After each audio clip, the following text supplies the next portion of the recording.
Hello everybody, Hollow Leon back again, bringing you an all-around Mesmer build instead of the all-around Thief build. We're gonna call it the Pugington. The reason being, this is great for pugging most content in the game, aside from raids once again. But this build is a powerhouse for doing content solo. This is what I used to get through the story of Heart of Thorns without any problem whatsoever. It was a breeze. And without further ado, we will make this video as quick as possible and get straight into it.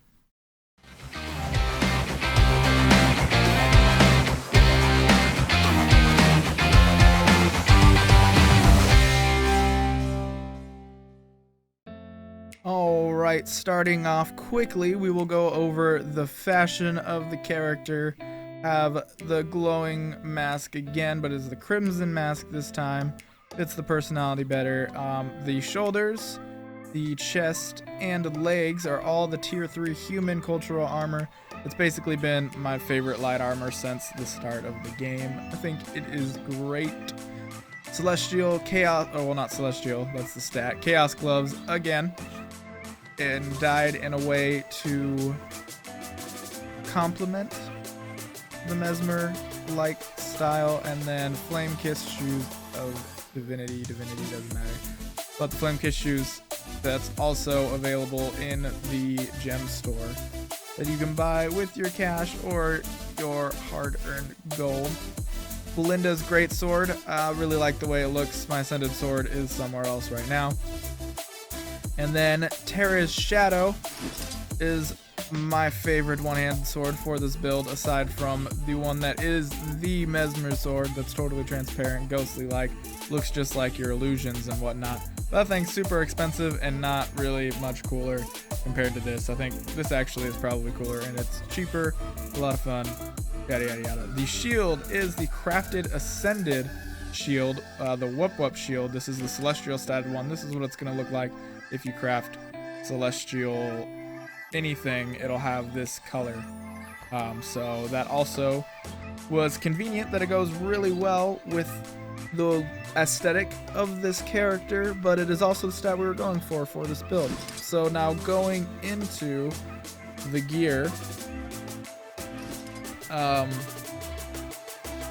just as a disclaimer, this is celestial gear, and a lot of people are going to hate that. They're like, oh, that's so dumb. But the Mesmer itself has great utility. It can do a little bit of everything. It can do condition damage, healing, regular damage, and it just seems like a waste to leave that all out, unless you're running an organized group and you have a specific function. Of course, you want to feed all of your stats into that. But for doing solo content, celestial gear is amazing on the Mesmer. As you can see, even without food buffs or other buffs, that our crit chance isn't bad, and our critical damage is actually pretty amazing too, with slightly lower power than most other power builds, but you make up for that for the condition damage that you wouldn't normally have, and also the healing that you get. So I love using this. I do believe it's a pure powerhouse. But the other disclaimer is getting celestial gear, whether it's ascended or not, is a complete pain in the ass, because you got to get the charged quartz crystals. You can only get a certain amount per day, so I don't even have the full armor set right now because of that very reason. It sucks. It's a pain in the ass to build, but I believe it's well worth it. I love playing this. I think it's a lot of fun when I'm doing stuff by myself. So with that being said, we have everything celestial that we can have celestial, and if you can't have celestial, I recommend either berserkers or assassins stuff to bring your crit chance up. And that's what we have here. We have Assassin's Chest and a Berserker's Sword, another Berserker's Sword. Over here, kind of random, but it's nice because you still get the ferocity and the power. An Opal or Capcom Earring, and Opal is Valkyrie stats. But as you can see, all our stats are pretty good. You have a little bit extra toughness, so you're going to be taking less damage, and you have a really massive health pool. And you're really not gonna die very often unless you're in a really bad situation that you put yourself in. And then even our Ascension is also Celestial, as many Celestial stats as possible. So if you don't have Celestial stuff, My recommendation, what I was using before I had Celestial things, is Valkyrie stats and Assassin stats. A mixture of the two, because that'll give you your really high health pool still.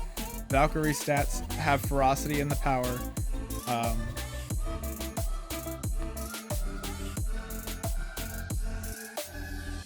Oh, that's weird. This isn't right. Not Opal. Something else. There's something else that... It's not Opal, but... Oh, Barrel is Valkyrie stats. I apologize. So a mixture of Valkyrie stats and Assassin stats are going to give you good power, good crit damage still, and a decent amount of critical hit chance. So that's what I recommend. And then you still have all your other utility like damage mitigation and whatnot, just based on the build alone. Speaking of which, we'll go straight into the build. I'm not going to offer a vanilla build this time because I haven't played any sort of vanilla Mesmer build since Heart of Thorns came out, because the Chronomancer is just too much fun and just too valuable to switch to something else. But we run Illusions, Inspiration, and Chronomancer. Shatter skills inflict confusion on hit, and that's part of our condition damage. We have decent condition damage, so it's great to have that. Gain increased damage and condition damage for each active illusions. This is what I run most of the time, but you can also run Shattering a Phantasm recharges all phantoms by a small amount, depending on what you want. But I like having the little bit of extra damage while all of my illusions and clones and whatnot are active. Illusionist's Celerity reduces recharge on illusion summoning skills. Obvious, great benefit. Can't change it even if you wanted. Maim the Disillusioned. Shatter skills inflict torment on hit. So this is our big burst Condi damage, and we'll be inflicting this all the time on people. AoE, well, not people, I guess monsters, in your area. Master of Misdirection. Confusion you inflict lasts longer. Obviously great, because we will inflict confusion quite often. Master of Fragmentations. Your shatter skills are improved. I'm not going to talk about each of these on their own, but the most important here, I believe, is Distortion. Reflects projectiles. So this is great. It's amazing utility, especially for you and your team, because another trait that we will talk about in a minute allows you to give Distortion to your allies when you get it as well. So you'll be able to get just pure damage mitigation, and if you're fighting something ranged, it's going to bounce some of that damage back to them. Inspiration. Power Cleanse. So your healing skills will remove conditions. That's why we run Well of Eternity for AoE. Condi Cleanse for your team. Anyone who runs through this is going to be getting cleansed of any conditions that they have up to 2, and yourself. So if you aren't getting enough from your shattering, you can drop this down and cure a couple extra. Persisting Images. Lots of things in PvE especially are going to be attacking your clones, so this gives a little bit damage back to them. But this is situational. You can use any of these if you want, really, depending on what you're doing. Inspiring Distortion. This is what I was talking about just a second ago. Distortion can be shared among 5 other people, but they do got to be kind of close, so keep that in mind. Not super close, but kind of close. Restorative Illusions. This is an amazing thing, and this is really like the bread and butter to your survivability. You're going to be getting healing every time you shatter an illusion, and then you're also going to remove conditions. And you don't have to have, for the condition removal specifically, or actually for healing also, as you can see up top, it'll say no illusion heal. So if you just spam one of your shatters, you're still going to get some healing out of it, and you're going to remove conditions. So if you have some persistent condition that you can't get rid of, and it's really bothering you, your Mind Rack has the shortest cooldown. So I recommend doing this if you're running away and you got bleeding on you that just won't go away. Bam, pop your F1 and it's gone. A lot similar to my PvP build. Main difference is the stats. Healing Prism. When healing yourself, nearby allies are also healed. So you can see the great utility in this build if you're pugging. It can help a lot. Phantasmal Defender. Summon an illusion that gives... Oh, well, that's just what it is, but... Cast Phantasmal Defender on your attacker when you successfully block an attack. So when you have that number 4, you're going to be blocking tons of attacks. And so this adds to your survivability for one, because they will also take some of the damage while they're active, and it just gives you extra stuff to shatter, which is the bread and butter of this build.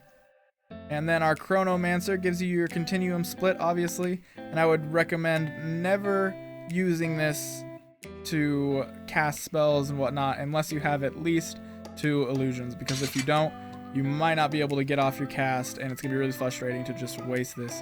And usually when I'm using this, it's to reduce the cooldown of your ultimate, so 180 is obviously a lot longer than the 76 of continuum split. And if you have any extra time after you cast your ultimate or whatever you're trying to cast, I recommend spamming as many of your shatters as possible, because as soon as you snap back to reality, all of these are going to be recharged, including your ultimate.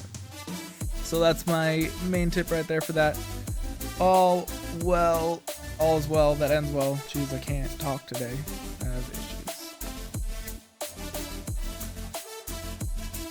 But I run this because I do run a couple wells, but your skills are totally situational, just like a lot of stuff in this build. Take what you need. And so that makes this situational too. If you wanted, you could get this to give your illusion super speed whenever they're shattered, but I wouldn't really recommend this. Slow isn't that awesome in PvE.